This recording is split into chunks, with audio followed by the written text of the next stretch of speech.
A couple cool features in Viewer 2.4 have to do with improving immersion. That is, they get rid of some of the distractions that take away from the 3D experience that is Second Life. I'm here in the steampunk town of New Babbage, and in the region called the Vernian Sea, and I've turned up my draw distance so you can see some of the really cool stuff in the background here. We've got the buildings on the water line there, we've got Dr. Obolensky's island and observatory, and right here we've got what looks like some sort of little lighthouse, but it's actually an entrance to some undersea tunnels and places to explore. What they've done is, in the spirit of Jules Verne and his adventurous writing, which is the basis for a lot of steampunk, is they've created a bunch of undersea tunnels that are reminiscent of things you'd expect to read from Verne's work. It's a fantastic build, a great place to explore, and one of the tricks that they use to achieve it is they raise their water level. Instead of being at the normal 20 meters or so depth that is the Second Life default, they've raised it up to 100. That gives them a lot more room to build tunnels and spaces and have basically places for people to explore in Second Life. The problem, though, is that when they reach the end of their estate, you run into this.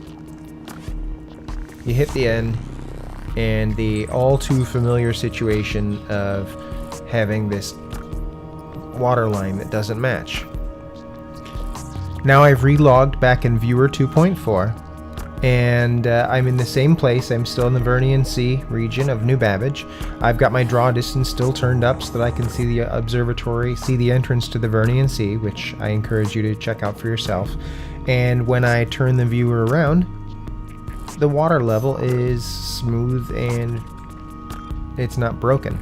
What happens in the new viewer is it's able to communicate with the server and find out what the water level information is, and then it just displays that off into the horizon at the edge of a private estate, or in the case here, in multiple regions. Pretty cool.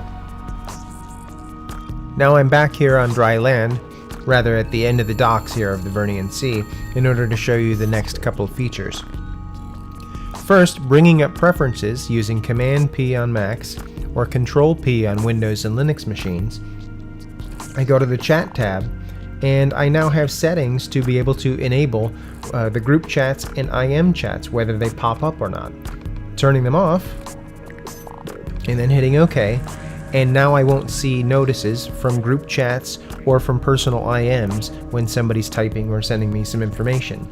So if I'm in the middle of exploring or I'm having a conversation with somebody locally, I won't constantly be bothered by a stream of different group notices or from personal IMs that pop up in that window.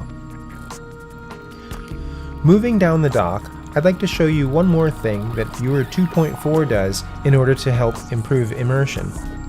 This one isn't so much a fix for something that was broken as it is an improvement to preferences and the way that I can customize the viewer.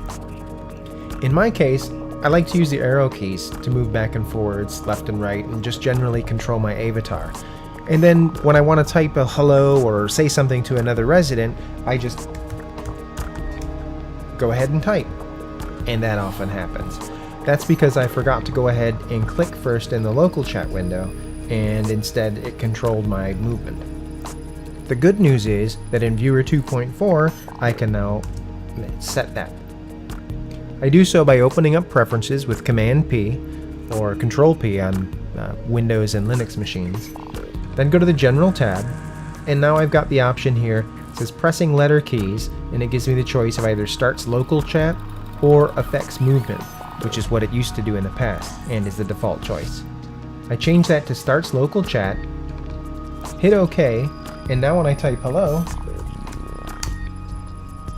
I say hello. That's it. Very, very small features, but they're things that help improve the experience quite a bit. I hope you enjoy.